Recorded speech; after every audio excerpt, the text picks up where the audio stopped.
Magandang araw kaibigan! Tuloy po kayo sa Felicidad's Channel. Sa mga kwento ng buhay at pag-ibig na hinalukay sa natatagong baul ni Felicidad. Pero bago po tayo magpatuloy, huwag niyo pong kalilimutan na i-like ang video, i-subscribe ang channel, at i-click ang notification bell para lagi kayong updated sa mga parating pa na upload.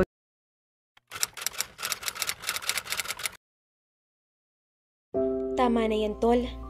Pigil ni Hanzo nang muling nagbukas ang isa pang fundador si Gray. Anong tama na? Maaga pa naman ah. Huwag mong sabihing hindi mo na kaya. Anong maaga pa naman? Umaga na, dude. Iba na ang petsa, alas 12 na oh. Kailangan ko nang umuwi.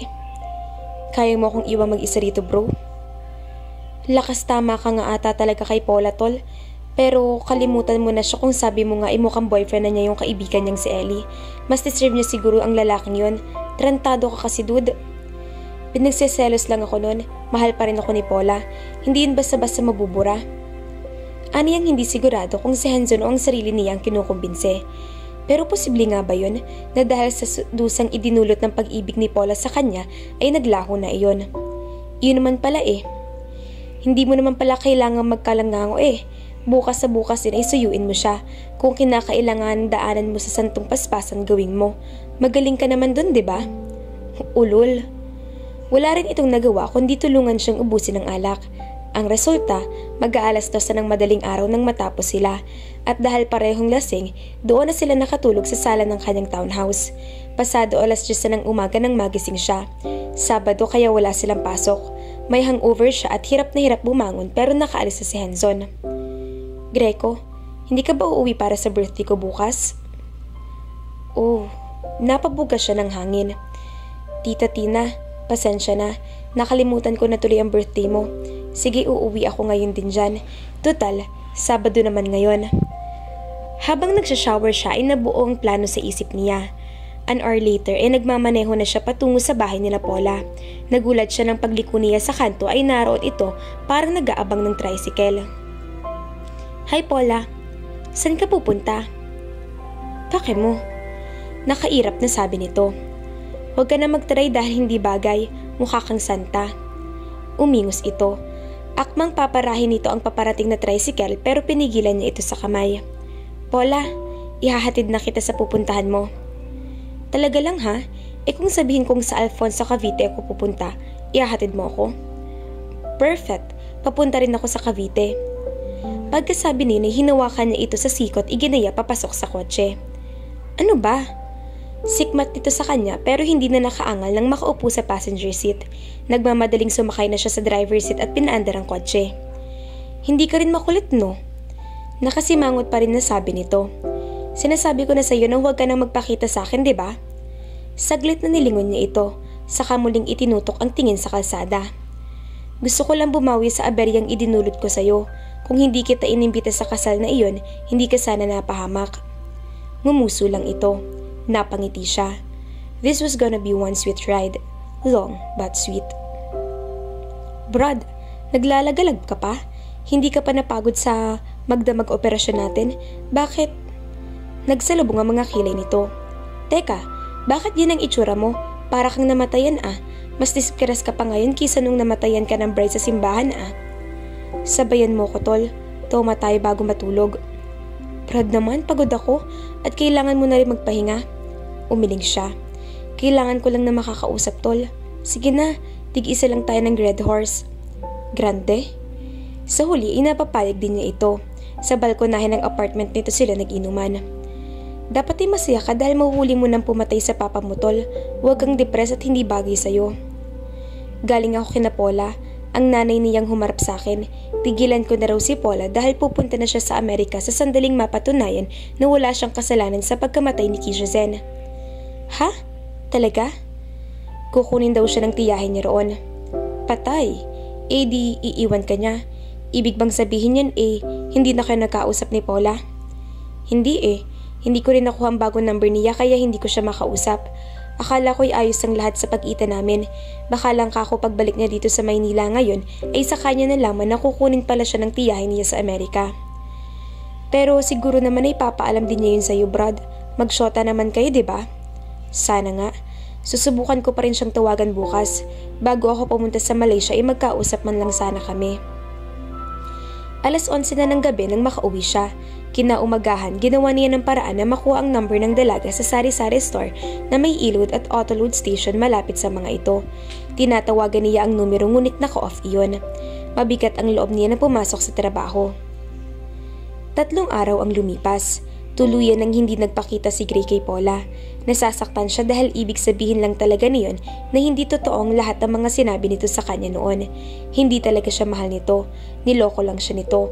Pinasakay at ginawang panakip butas. At maaring ginantihan din dahil sa pagkamatay ni Keisha. Kahit hindi naman siya naniniwala na iniisip nitong siya nga ang may pakamana sa krimen na iyon. Nakausap nilang mag-ina si Atty. Sulit kanina. Ibinalita nito sa kanila na na-drop na ang charges laban sa kanya at sa kalusukuyan ay nakapiit ang tunay na salarin na nakabanggit ni Ray sa kanya noon na nasa Cavite sila, ang ex-boyfriend ng biktima na isang negosyante na nagngangalang Patrick Delen. Pupunta sana siya kay Ellie ng gabing iyon para ibalita ritong tungkol doon, pero hapon pa lang ay dumating na ito sa bahay nila. O ano, hindi ka na ba sasama sa pamamasada? Hindi muna siguro. Bakit naman? Siguro'y apektado ka sa pagbabalikan ni Gray at Melay, no? Ibang klase rin naman niyang si Gray, ni hindi pa yata naaagnas ang katawan ng mamatay ng nobya niya. Hayun at may babae na uli. Nagkabalikan sila? Halos hindi lumabas ang mga katagang iyon sa kanyang bibig. Hindi mo alam? Alam na ng buong Sampaloc pero ikaw hindi pa? Nagkukulong ka kasi dito sa bahay ninyo Hindi mo rin binubuksan ang cellphone mo. Text ako ng text sa'yo kahapon pa. Sinanay munang gumagamit ng cellphone ko. Nalaglag yung cellphone niya sa batya habang naglalabas siya. Ayaw nang gumana. Ipinahiram ko na sa kanyang phone ko at wala naman akong importanteng text o tawag maliban kay Atty. Sulit Sila na naman ni nanay nakakausap talaga palagi. Totoo bang nagkabalikan na si Gray at Melay? Oo nga, si Melay mismo nagsabi sa akin. Kung ganun, hindi ka man lang niya dinalaw? Sabi ko kasi sa kanya na pasyalan ka naman. Kilala pa ba ako nun? Saka sa totoo lang, kahit hindi niya ako dalawin ay hindi big deal sa akin. Naku ha, may big deal kapag nalalaman dyan. Kung sa bagay hindi kita masisisi, malaki nang ipinagbago ni Melay. Hindi na siya yung dating kaibigan natin. Hayun nga, siya mismo nagsabi sa akin ang dalawin niya ako kahapon. Nagkabalikan nga raw sila ni Gray. Tinanggap daw uli siya ni Gray. Hihintayin lang daw nila ang divorce si Melay doon sa isang hapon at saka sila magpapakasal ni Gray. Mukhang wala rin naman daw kay Gray yung nangyari doon sa mapapangasawa sana na napatay. Naisakay ko si Melay sa jeep kanina at doon siya sa bahay ni Gray bumaba Paula. Kakaibang kirot ang naramdaman niya sa nalaman pero hindi siya nagpahalata kay Ellie. Nako, ayoko silang mapag-usapan. Ayoko nang malasin sa Greco na yun at alam mo naman na nangyari dahil sa kagagahan ko. Mabuti na lang at nahuli na yung suspect na pamilya ni Zen sa pagkamatay ni Keisha. Iyong may totoong motibo para ipapatay siya. Ha? Totoo? Wala ka ng kaso? Oo, malaya na ako, Ellie. Nginitian niya ito. Hindi siya makapagsaya ngayon dahil sa masamang balitang nalaman niya. Mabuti naman, Paula. Nakahinga ko ng maluwag para sa'yo. Alam ko namang mapapawalang sala ako, Ellie. Sino ba naman kasing maniniwala na kaya ko magpapatay ng tao? Saan ako kukuha ng pambayad o pambili ng baril na ganoon?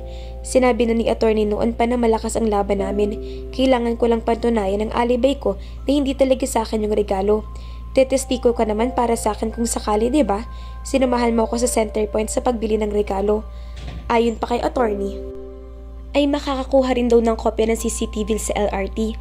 Mapapatunayan na totoong sinabi ko sa affidavit ko na may dala akong paper bag na may lamang regalo sana para kina Gray, pero naiwan ko doon.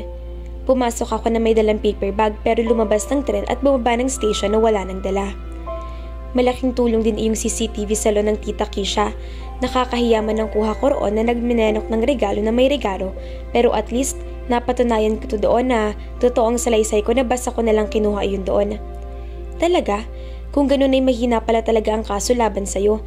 May nahagip ba sa camera na ibang tao na naglagay ng regalong iyon? Maingat daw ang pagkakalagay sa mesa. Hindi kita ang mukha ng lalaki dahil nakatungo lagi at naka-baseball cap. Mukhang ina-anticipate ng CCTV kaya maingat talaga sa pag-aangat ng mukha kaya nang ipakita sa may-ari ng catering services yung video. Hindi nila masabi kung empleyado nga nila yun o hindi. Pero at least, napatunayan ko na totoo ang mga sinasabi ko. Ngayon, Malinis ng record ko, Ellie. Malaya na akong kumuha ng passport at iba pang dokumento para makapag-travel ako. Minamadali na ako ni nanay at tita Anneth. Gusto nilang makaalis ako pa US. Ayoko na rito. Bangungo talaga itong mga pangyayaring ito, Ellie. Bukas, kukuha ako ng birth certificate sa NSO at NBI clearance. Kailangang makakuha agad ako ng passport. Yun ang ibinilin sa akin ni tita. Kagabi nang tumawag siya. Kukunin niya na ako sa Amerika. Ha? Talaga? Oo, tutulungan nila ako ng asawa niya. Lumungkot ang kaibigan niya. Ibig sabihin, magkakalayo na tayo. Tama lang na lumayo ako, Ellie, para makalimutan ko na ng tuluyan si Gray at ang pangit na episode na ito sa buhay ko. 9:00 na ng gabi nang magpaalam si Ellie. Nang makahiga siya sa kama, ilaman pa rin ang isip niya si Gray at Melay. Napaiyak na lang siya. Matagal bago niya napakalmang sarili. Hindi pa rin mawaglit si Gray sa kamalayan niya. Hanggang sa makapagpasya siya, mabuti na lang at tulog na ang nanay niya. Lumabas siya ng bahay, sumakay siya sa tricycle at nagpahatid sa bahay ni Gray. Naku mga ka-Felicidad, ano naman kayang gagawin ni Paula sa bahay ni Gray ng 10 oras ng gabi? Abangan!